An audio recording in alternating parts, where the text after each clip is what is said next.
그 이제 코로나로 인해서 아무래도 활동도 자유롭지 못하고 사람들 만나는 것도 이제 줄고 재택근무도 늘어가지고 좁은 집에서 이제 꼭딱꼭딱대면서 이제 사람들의 갈등 지수도 높아지는 경우가 많은데요. 이럴 때 권할 만한 만병통법을 좀 알려주십시오. 그냥 제가 권해드리고 싶은 것은 이제 지금까지 계속 말씀드렸듯이 이제 선이에요. 선불교. 이게 이제 말이 선인데 이게 부처님 중도의 가르침이고 이게 이제 종교적인 그 뉘앙스를 좀 빼고 말씀드리면 괴로움과 괴로움의 소멸이고 진정한 내가 누군지를 확인하는 길이고 또 죽고 사는 문제를 해결하는 길이거든요. 불사의 길이라고요. 죽고 사는 길을 해결하는 길. 가장 위대한 길이죠. 근데 이게 옛날 같으면 불과 20년 전만 해도 옛날 같으면 그거는 우리가 가능한 게 아니잖아요. 그건 석가모니 부처님만 가능하신 거지 우리는 안 되는 거지 않아요. 이렇게 생각해서 아예 범접하지 못했었어요. 근데 지금은 그것이 아니구나.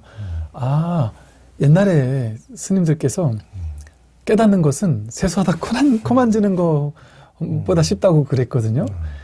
그게 진짜란 말이죠. 그러다 보니까 이게 누구나 깨달을 수 있구나라는 걸 이제 많은 사람들이 이제 알게 되고 주변에서 이제 깨어나는 사람들을 보고 또 깨어난다고 해서 뭐 그게 완전히 그러진 않더라도 이렇게까지 마음을 쓸 수 있구나. 사람이 좀 달라지는 모습을 보니까. 그래서 이런 분들 많아요. 이렇게 두 부부가 같이 찾아오셨는데 한 분이 이제 본인이 이 공부를 해서 정말 아주 많은 공부가 되신 거예요. 근데 그 보살님이 거사님을 따라왔는데 보살님도 그런 공부 많이 하셨겠네요. 여쭤보니까 보살님은 저는 태어나서 한 번도 불교도 모르고 절에도 한 번도 안 와봤는데 이번에는 제가 스스로 같이 가자 그랬다고. 그래서 왜 그러냐고 했더니 그 보살님이 그런 얘기를 하세요. 제가 지난 20년 동안 30년 동안 이 남편을 너무 싫어서 진짜 헤어지고 싶어서 별의별 짓도 다 했고 이 남편이 너무 꼴보기 싫어가지고 정말 같이 살기 싫었는데 이 양반이 갑자기 또 공부를 한다고 선을 한다고 명상을 한다고 불교 공부를 한다고 막 또 미쳐서 돌아다니길래 막 너무 꼴보기 싫었다는 거예요.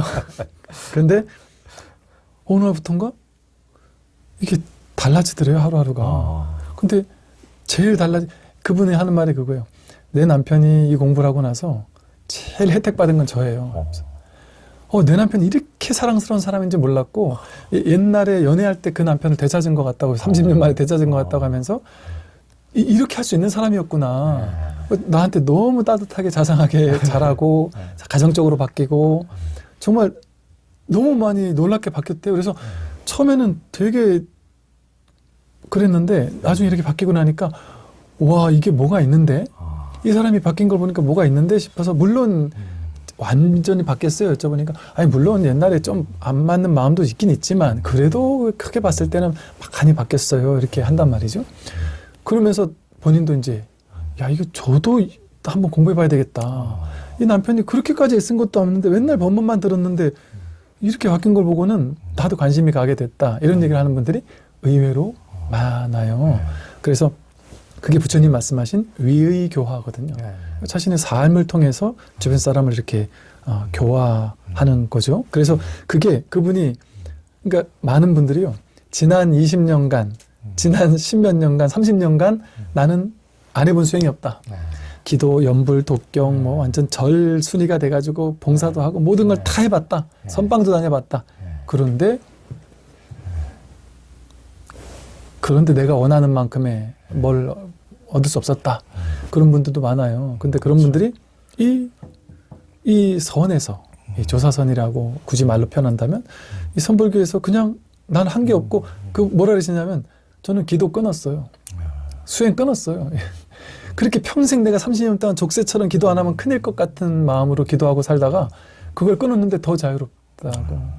그러고 공부하다가 너무 쉽게 이걸 알고 나니까 너무 억울하다. 내가 30년 동안 뭘 하고 산 거냐고. 이렇게 간단한 이런 걸 수 있느냐고 하는 사람도 있다는 말이죠. 근데 그게 그분들이 노력해서 된 게 아니에요. 오히려 노력하던 것을 포기하고 너무 단순하게, 그러니까 부처님 같은 방식으로 초기 서원불교에서 깨달은 분들과 같은 방식으로 그냥 집에서 일상하면서 그냥 법문을 듣다가 많은 분들이 그러세요. 저희 구독자분들도 법륜 스님 증문즉설은 타종교인들도 많이 듣거든요. 그렇죠. 많이 듣다가 이 자꾸 자동 검색이 된다는 거예요. 그래서 어쩔 수 없이 듣기 싫은데 한두 번 듣다가 이것도 또 솔깃하네 해서 이렇게 나도 모르게 이렇게 빠져들게 되는데 내가 한 거는 그냥 법문 들은 거밖에 없다.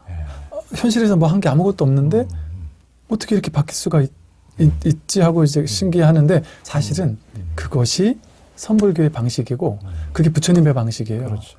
부처님은 끊임없이 평생 걸으면서 법을 설하신 분이거든요.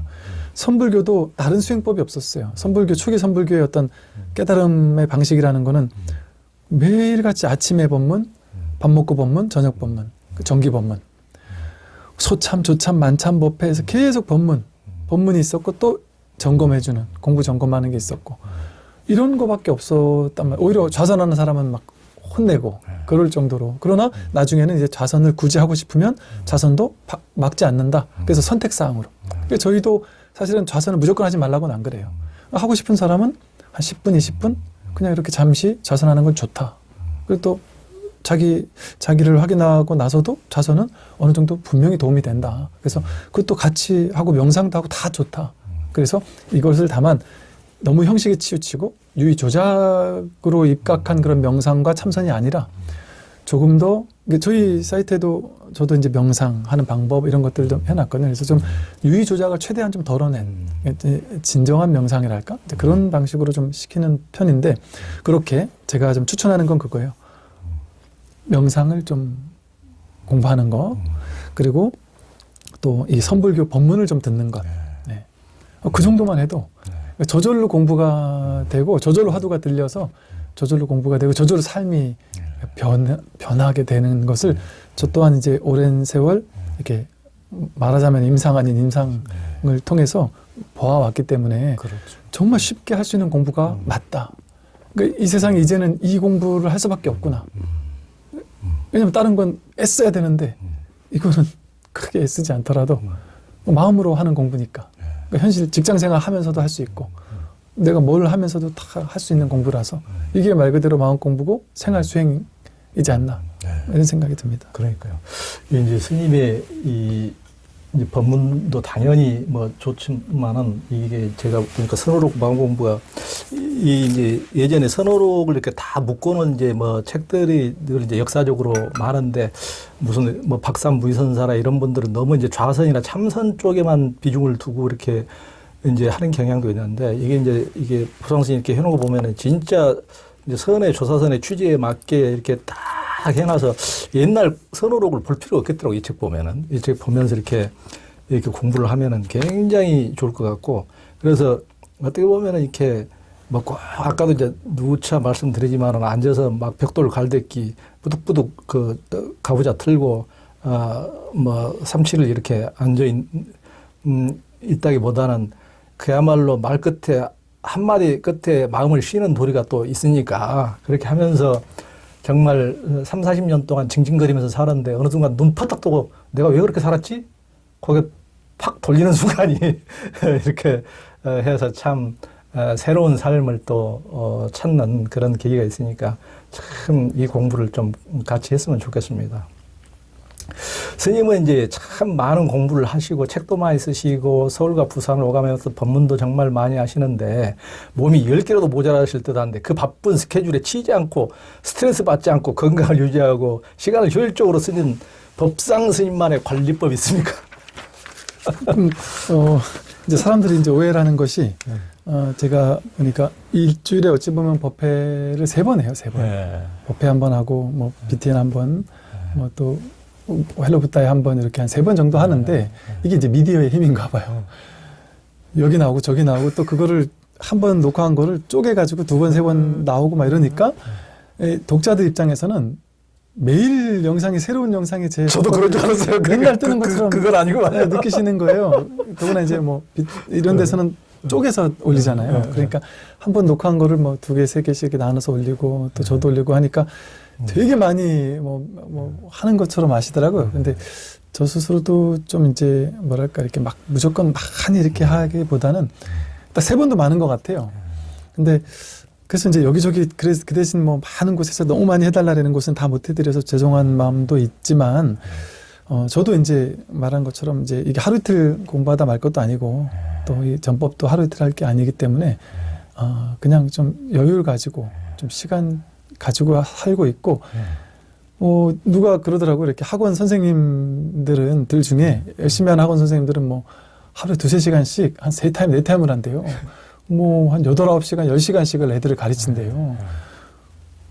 아니 저는 하루에 1시간, 2시간밖에 안 가르치거든요. 근데 그것도 이제 한 이틀에 한 번, 3일에 한 번씩. 그러니까 저는 놀고 먹는 사람이에요. 어찌 보면 되게 편하게 쉬는 사람이고.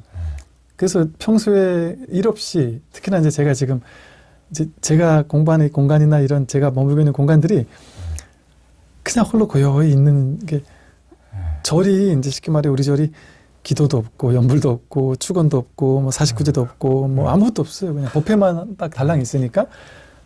그리고 땅 위에 있으면 사람들이 와서 막 기도하러도 오잖아요. 그래서 저는 제가 기도하지 말라고 하고 수행하지 말라고 하니까 그거 하러 오는 사람도 없고 법문 들어오는 사람밖에 없어요. 그래서 평소에는 절이 텅 그리고 조용하고 제가 혼자 조용히 공부하고 제가 시간 나면 늘 그 금정산 올라가고 바닷길도 걷고 이게 운동도 하고 그러면서 저는 진짜 이렇게 진짜 너무 여유 있게 쉬고 살아요. 근데 많이 나오니까 사람들이 좀 힘들다고 생각하는 것 같아요. 한마디로 이 종교도 같은 이 보시를 좀 대중들이 해줘야 먹고 사는데 스님은 영업 전략 자체가 없으시고 영업 전략 자체가 없으신 그냥 이 무주상 보시 법문하시고 이렇게 또 바쁘신데 우리 휴심정 이게 TV까지 우리 독자들에게 무주상 보시 법문을 이렇게 같이 법을 나눠주시니까 참 너무나 참 귀한 일이 아닐 수가 없습니다. 스님도 이제 불교 수행뿐만 아니고 안 해보신 수행과 프로그램이 없을 정도로 많은 것을 해보셨다고 했는데요. 심리학이나 요가, 심신수련법과 불교의 차이는 무엇이라고 보십니까? 이제 제가 그 20대 때, 이 불교 공부를 막 하고 깨달음을 찾고 하다가, 이게 진짜 불교 안에는 깨달음이 없나? 깨달은 도인이 없나? 제가 원하는 어떤 그런 부처가 없나? 뭐 이런 좌절감? 근데 이제 사실은 지금 보니까 그런 분들이 없었던 게 아니라 제가 안목이 박지 못하다 보니까 그런 분들을 제가 못 뵀던 거예요. 또 뵀어도 알아보지 못했던 저의 실수인데 그런 것 때문에 제가 한때 절망을 하면서 꼭 불교에만 있겠나. 그래서 이제 동서고금의 다양한 뭐 사상, 철학, 종교 뭐 이런 것들도 이제 여기저기 많이 좀 공부해 보게 되고 또 이제 제가 군에 있으면서 군승으로 오래 좀 있었다 보니까 거기서 이제 장병들을 상담해주고 케어해주기 위한 어떤 심리치유 이런 것들을 군종 장교, 군 목사, 신부 스님들에게 많이 시켜요. 그래서 요즘에 유행하는 뭐 MBTI, 애니어그램 뭐 모든 어지간한 그 심리치유 자격증을 다 따게 만들어요.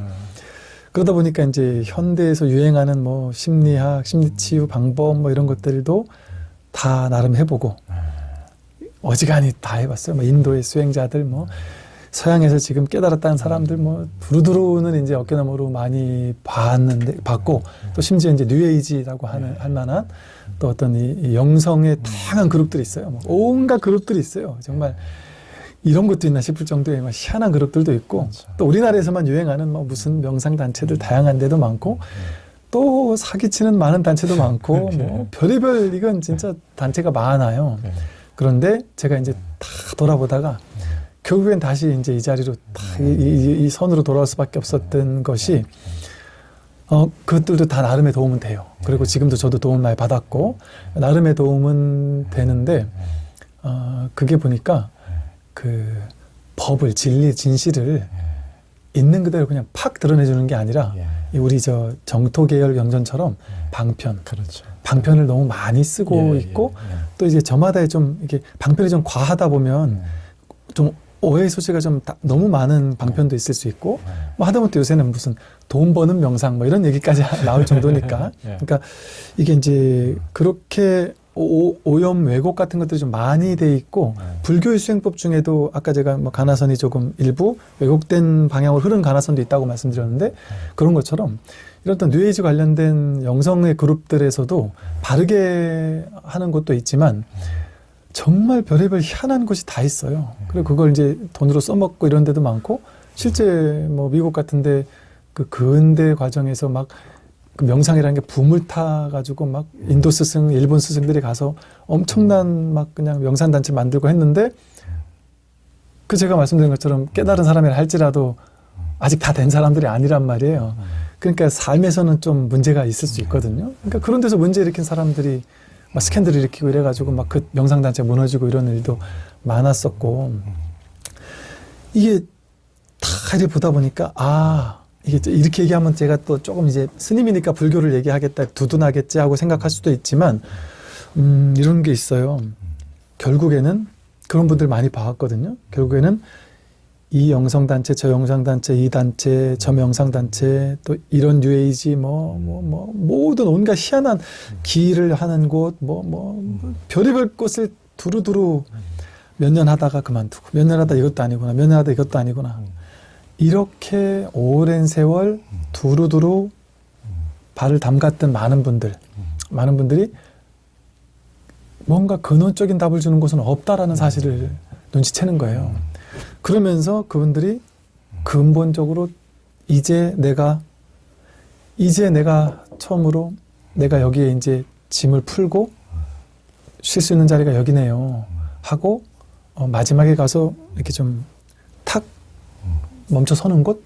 어찌 보면 그런 곳이 선인 것 같아요. 제가 이제 보니까 그런 얘기를 하면서 이렇게 뭐 가르침을 펴는 사람도 지금 많이 있는데, 그런 사람들도 그렇고 이렇게 많은 분들 만나봐도 여기 가보고 저기 가보고 막 정말 그런 분들을 통해서 전 주워 듣게 된 명상단체들 정말 많거든요. 근데 그런 데가 뭔가 하나의 문제 내지는 몇 가지의 문제, 이런 것들 내지는 큰 문제가 없어도 이 깨달음이 뭔가 좀 부족하다거나 이런 게 있어요. 그래서 제가 봐도 이제 많은 명상단체가 도움은 될 수가 있는 게, 어떤 종교든 명상단체든 이 법의 자리에 를 이렇게 조금씩 이제 터치하고 있는 부분들이 많은 것 같아요. 그러다 보니까 결국에는 다 하나를 가리키는구나 하는 그 부분이 하나가 있고요. 그런데 이제 이 불교라는 선이라는 것의 장점은 뭐냐면, 그렇게 언뜻 이 자리를 확인한 도인이 이거를 이렇게 한 번씩 이렇게 설명해주는 이런 정도에서 멈추는 게 아니라, 처음부터 끝까지, 처음도 좋고 중간도 좋고 끝도 좋다고 하듯이 처음부터 끝까지 지속적으로 이 진실을 계속해서 직진심하고, 깨달음에서 끝나는 게 아니라 깨달음 이후의 공부를 이렇게 적나라하게, 깨달음 이후의 공부까지, 금강경도 사실은 깨달은 이후에 공부하는 텍스트이거든요. 그러니까 이렇게 깨달음뿐만 아니라 깨달음 이후의 공부까지를 명확하게, 그 이후에 또 그 단계 아닌 단계까지도 명확하게 이렇게 대놓고 설해주는 이런 것은 불교와 불교와 선이고요. 그래서 실제 아까 말한 마이카르트 톨렌이 다양한 서양에 깨달았다라고 하는 영성의 스승들, 그런 사람들이 대부분 고백하는 것이, 자기가 이게 뭔지 몰랐는데 나중에 보니까 이게 불교였더라. 그래서 불교 경전과 선오록에서 상당히 많은 도움을 받았다라고 하고, 대표적으로 예를 들어 황벽어록 같은, 전신보묘 완능록 같은 이런 책은 지금 봐도 되게 세련됐고, 어록의 왕이라고 하는 임재어록 같은 것도 너무나도 이렇게 정말 현대적인 용어를 써가면서 너무 그러니까 우리는 뜰 앞에 잤나 이런 것만이 선어록이 전혀 아니거든요. 너무 그렇게 아주 훌륭한 텍스트들이 있다 보니까 그것들의 도움을 많이 받았다라고 그 서양의 스승들도 이렇게 고백을 하고 있고, 그러니까 지금 전 세계적으로 깨달았다라고 해서 이렇게 법을 설하는 사람들의 궁극에 가면 이 선의 자리, 이 불이법의 자리, 이 자리에서 다 하나로 모이는 거예요. 왜? 본래가 이 하나니까, 이 하나, 자신의 본 뿌리에서 모일 수밖에 없는 게 아닌가, 그런 생각이 들어요. 그래서 그런 점에서 이 공부가 정말, 근데 나중에는 지금 서양에서 지금 그러고 있는데, 나중엔 이 불교란 이름조차 사라질 수도 있을 것 같아요. 그냥 정말 이 지혜의 전통, 오랜 역사 속의 이 지혜의 전통, 이것이 종교란 이름 떼고서도, 지금도 그런 사람 많으니까요. 떼고서도 많은 사람에게 이렇게 영향을 주고, 괴로움을 없애주고 하는 영향들을 하게 될 거라고 믿고, 심지어는 그런 목사님, 신부님들도 계세요. 이 공부를 하시고서 이게 진짜 하나님의 진짜 뜻이네요. 사실 우리 그 외국인 현각스님, 하버드 나온 현각스님도 당신은 신부님 되는 게 소원이었는데 딴 사람들은 천주교를 배신하고 스님이 됐다고 하지만 나는 한 번도 천주교를 하나님을 배신했다고 생각한 적이 없고 나는 더 직접적으로 하나님과 만나고 있고 예수님과 만나고 있고 더 신부님이 된 것이다. 뭐 이런 식의 이야기를 하신 그 참뜻이 뭔지를 사람들이 이제 점점 깨닫게 될 날이 오지 않을까 그런 생각을 합니다. 그러니까 저만 온갖 프로그램을 해본 줄 알았더니 스님도 만만치 않으시구만. 하여튼 그런 이제 공부하는 과정 중에서 다 있는 일인 것 같고, 저도 이제 굉장히 이제 도움을 많이 이제 받은 것들도 있고, 다 나름대로는 맞아요. 장점이 있고, 이제 특성이 있고, 하는데 이것이 어떻게 보면은 이제 우리가 이제 나룻배를 강을 건너갈 때 그것조차도 이제 버려야 된다고 그러는데 이 현상적인 우리가 사는 세계를 욕계라 그러는데 욕망의 세계에는 뭐든지 종교조차도 그래서 저는 이제 기독교도 예수님이 통곡하고 계실지도 모르겠다. 부처님도 물론 그러시겠지만 통곡하고 계실지도 현상 세계에는 전부 다 거기다 따리를 틀고 또 이것이 전부 다고 이 자리가 하라고 딱 이 자리가 깨달음의 자리라고 이 자리가 진리 자리고 이 자리가 온전한 이것만이 절대라고 딱 하면 물은 계속 흘러가서 이 물은 지금 쫙이 수천 미터 밑에 이미 흘러가고 없는데 그 물이 지금 이 자리 멈춰 있는 것이 마냥 그걸 이제 각주 구검이라고 그러죠. 각주 이제 나룻배다가 딱 우리가 건너왔으니까 이제 딱 건너온 자리를 딱 그어놓으면은 이미 물은 이미 이제 다 흘러가고 없는 것인데 끊임없이 흘러가서 그러는 것인데 그러는 이제 모든 것이 현상적인 단체나 이런 것도 다 그런 식으로 이제 어떻게 보면 우리가 사는 욕계 세계에서 그것이 전부인 마냥 이런 식으로 해버리니까 그것조차도 전부 다 벗어나게 하는 선은 참 어떻게 이런 법이 있을 수가 있을까 할 정도로 정말 대자유를 가게 하는 거죠. 참. 그러니까 선이란 이름으로 가둘 수가 없는 무언가인 것 같고 또 이제 그 비슷한 얘기인데 이런 점에서 우리가 공부하는 모든 사람에게 되게 중요한 점 중에 하나가 이제 저도 예를 들어 어떤 이제 다른 그런 공부들을 하는 분들에게 뭐 나쁘다고 얘기를 전혀 안 하고 최선을 열심히 한번 해보시라고 그래서 그곳에서 배우고 깨달을 게 있을 것이다 그렇게 하는데 다만 이것만이 절대다 저것만이 절대다 난 이거는 의리 때문에 절대 딴 거로 갈 수 없다라든지 그러니까 갇혀있는 생각 없이 좀 마음을 열고 이것도 한번 보고 저 얘기도 들어보고 예수님 말씀도 들어보고 다양한 말씀들을 두루두루 마음을 열고 듣다 보면 내가 자꾸 이렇게 발전을 하거든요. 좀 더 이렇게 본질적인 깨달음에 가까워가는 어떤 여정을 걷게 되는데 거기 갇혀있는 사람은 그러니까 이런 종교인들이 그런 경우 많거든요. 20년 전에도 맨날 저 얘기하고 살았는데 아직도 저 얘기에 갇혀서 저러고 있구나 싶은 경우가 있을 수 있거든요. 그래서 그러지 않기 위해서는 끊임없이 이렇게 뭔가 이렇게 열린 마음으로 내가 틀릴 수 있구나라는 마음으로 그래서 어떤 공부하는 게 되게 중요한 것 같아요. 위법으로 뭔가를 붙잡으려는 마음을 놔버린 무위법의 선으로 가야 부처님도 만나고 예수님도 만나지 그걸 어떻게 보면은 부처님도 그러시지만 예수님도 무슨 지금처럼 지금 사람 죽이고 보복하고 뭐 종교전쟁 일으키고 그런 분이 아니잖아요. 그러니까 그렇게 갇혀있는 분들 그 답답하고 폭력적인 분들이 아니잖아요. 그러면서 어떤 선의 선지로 가야 그분들의 진면목을 본래의 면목을 만날 수가 있다 이런 생각이 듭니다. 우리 이제 밥상 스님의 은사 도문큰 스님은 호랑이로 소문이 자자하신데 제가 도문 스님 말씀도 많이 듣고 이렇게 이제 또 법륜 스님을 통해서도 많이 듣고 했는데 예전에는 뭐 새벽 예불 이렇게 새벽 도량석 하다가도 잠시만 한눈 팔면 이만한 큰 대추 큰 저기 목탁으로 그냥 알밤을 까버리시다고 그러는데 이제 또 이제 법륜 스님을 비롯해서 사형사제에 아주 유명하신 분들이 많아요. 그러니까 뭐 동국대학교 총장하신 보광 스님도 그렇고 또 저기 눈빈이에서 제일 큰 네. 사찰 하신 스님. 스님도 법신 스님도 계시고 저도 이제 아시는 분들이 많은데 월암 스님도 가나선 책 지으신 아주 최고의 네. 책을 지으신 분도 계시고 그러시는데 이 은사 스님과 사형사제들하고 같이 이렇게 그 사이에서 그렇게 기라성 같으신 분들 사이에서 계시면 어떠셨습니까?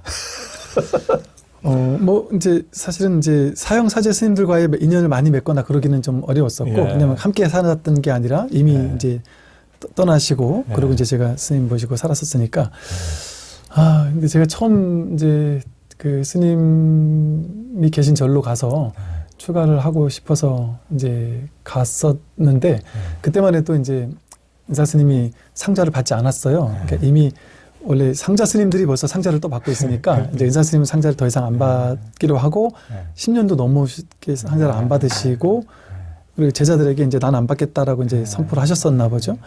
그러다가 이제 제가 정말 감사하게도 제가 들어갔을 때 제가 한참 후배 스님인데도 불구하고 이제 제가 왔을 때 스님이 그 위에까지는 전부 다 그 법신 스님 상자라든지 이랬는데 저보고 너 내 상자 안 할래 이렇게 하시길래 너무 제가 막 그냥 막 가슴이 뛰고 너무 좋은 거예요. 그래서 와 그래도 되는지를 몰랐다가 너무 감사하고 저는 너무 좋습니다 했더니 스님께서 그러면 이건 내 마음대로 하는 게 아니다. 그러면서 그때 이 스피커폰으로 법륜 스님, 뭐 보강 스님, 뭐 다 전화를 돌리시더라고요. 전화를 돌리셔서 한 명 한 명 전화를 돌려서 내가 옛날 너희들하고 약속을 했는데 상자를 안 받겠다고 했는데 여기 법상이라고 왔는데 인사해 이러면서 내가 이 친구는 내가 상자라 좀 받아야 되겠는데 괜찮을까요? 이러면서 또 반말도 안 하세요. 이제는 이제 그 밑에 있을 땐 뺨을 때렸을지언정 내가 이렇게 해야 되겠는데 괜찮을까요? 이러면 물어보면 아이고 큰 스님 알아서 하십시오. 스님 뜻대로 하십시오. 이렇게 다들 얘기를 하시고 전화를 한참 돌리고 나서 들었지? 이제 너는 이제 대상자면 되겠다 이러면서 그래서 이제 법자, 보자, 해자 중에 하나예요. 돌림이 법보해 중에 선택해 이러더라고요. 그래서 제가 고민하지 말고 바로 선택해. 법 이러니까 이제 법자가 붙어 있는 이제 삼천불 명호 경전에서 법자가 2자짜리로 있는 부처님 명호를 다 가져와서 머뭇거리면 안 된다. 무조건 10개를 뽑아라. 10개를 따다다닥 했더니 머뭇거리지 말고 또 3개를 뽑아라. 3개를 딱 했더니 머뭇거리지 말고 하나를 뽑아라. 그 하나 딱 뽑은 게 법상이었거든요. 그렇게 이제 법명을 그 자리에서 저 주시고 그러고서 이렇게 살게 됐던 게 은사 스님을 그렇게 은사 스님으로 모시고 살게 됐던 게 너무 감동이었고 또 키도 저랑 약간 작으시거든요. 비슷하다 보니까 그 당시 그 절에 있는 스님들이 다들 키가 작았어요. 당신 그 옷을 밀려줄 수가 없었던 거죠. 이제 저랑 등치가 비슷해서 당신 장사함도 저한테 이렇게 물려주시고 했던 게 참 되게 이렇게 기억에 남고 아까도 우리 이제 잠깐 차 마시다가 말씀 나누고 했는데 그 스님이 엄하셔가지고 이게 딴 사람한테는 그렇게까지 안 하시거든요. 근데 이제 상좌한테는 보면 굉장히 자비로워. 굉장히 자비로우시고 모든 분들에게 무릎 꿇고 정말 다 존댓말하면서 다 이렇게 제 도반 스님이 놀러 왔는데 도반 스님한테 그렇게 자비로운 스님일 수가 없고 거마비도 챙겨주시고 아이고 스님 훌륭하시다 이러면서 그 젊은 스님한테 그 노장 스님이 그렇게 잘하시는데 너무 부러운 거예요. 그런데 이제 그 스님 떠나고 나면 저희한테는 막 정말 이렇게 방 청소 하나 하다가 조금 잘못하면 그 방법이 있거든요. 청소하는 방법. 한 2시간 넘게 해야 되는데 닦는 방법, 쓰는 방법 당신만의 그 룰이 있는데 그거 정말 막 그러면서 다녔는데 당신 또 이제 화가 나고 하시면 막 때론 욕도 하시고 때리기도 하시고 막 이제 뺨도 때리시고 이러시는데 어느 날 스님께서 저보고 야 너가 이제 군에 군승으로 가면 근데 내 상자 할 사람이 하나 더 필요한데 누가 하나 추천 좀 해서 데려다 놓고 가라. 안 그러면 너 군에 못 간다. 그러셔서 스님 근데 저 이렇게 자꾸 이렇게 상자를 때리고 이러시면 요즘 애들은 금방 도망갑니다. 그 스님께서 그 얘기를 하셨어요. 내가 너까진 때렸어도 그 다음부터는 안 때린다. 내가 손찌검 안 한다.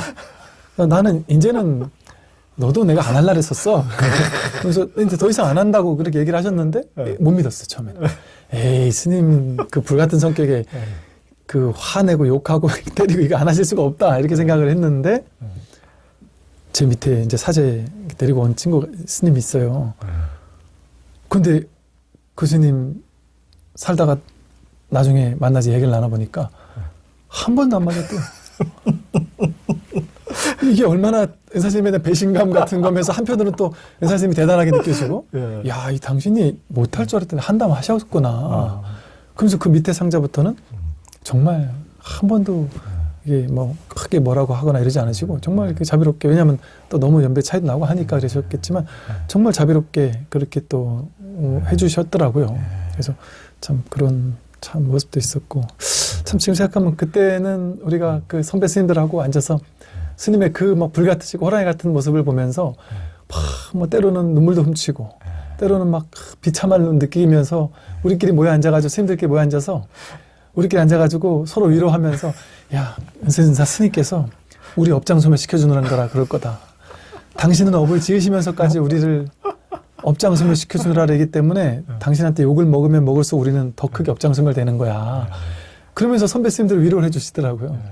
그래서 그때는 속으로 그래, 저렇게 어른 스님께서 힘들게 저렇게 우리를 때리기도 하고 욕도 해주시는 게 얼마나 참 감사한 일이냐, 이렇게 억지로 막 받아들이면서 살았던 이제 그 젊은 날이 있었는데, 아, 그날 그러다가 어느 날 이제 법률 스님께서 이제 스님 이제 찾아왔다가 그때 막 서초동 법당 막 짓고 있을 때예요. 왔다가 저희들한테 앉혀놓고 그 얘기를 해주셨는데, 참 그때부터 스님을 그럼 원망하지 않게 되는 계기 된 것 같아요. 뭐냐면 스님께서 너희들 그 인사 스님 무서워하는 거 안다.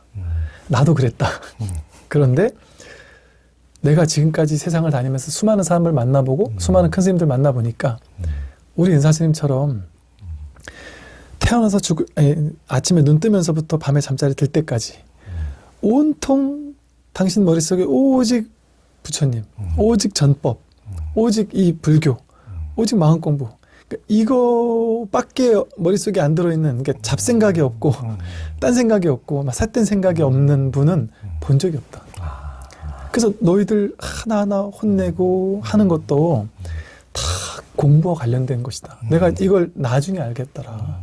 그러면서 너희들 스님 당장 있으면 불같고 하시니까 좀 원망도 할 수 있고 이러겠지만 그런 마음 갖지 말고 정말 이게 다 공부하는, 더구나 아이 세상 나가면 그냥 멀쩡한 남들도 하다못해 길거리 가는 사람들도 운전 똑바로 하라고 욕을 하는 사람들이 많고 넘쳐나는데 은사 스님께서 우리를 공부시켜주느라고 그렇게 공부가르치시는 거니까 그런 것에 대해서 정말 이런 스님이 없더라는 걸 내가 살아보니 알겠더라 하시면서, 그러니까 내 말을 믿어도 좋다 그러면서 그런 스님이니까 너희들이 정말 귀한 마음을 가지고 이걸 공부로 삼느냐 아니면 뭐 원망심을 가지고 사느냐에 따라서 공부가 달라진다.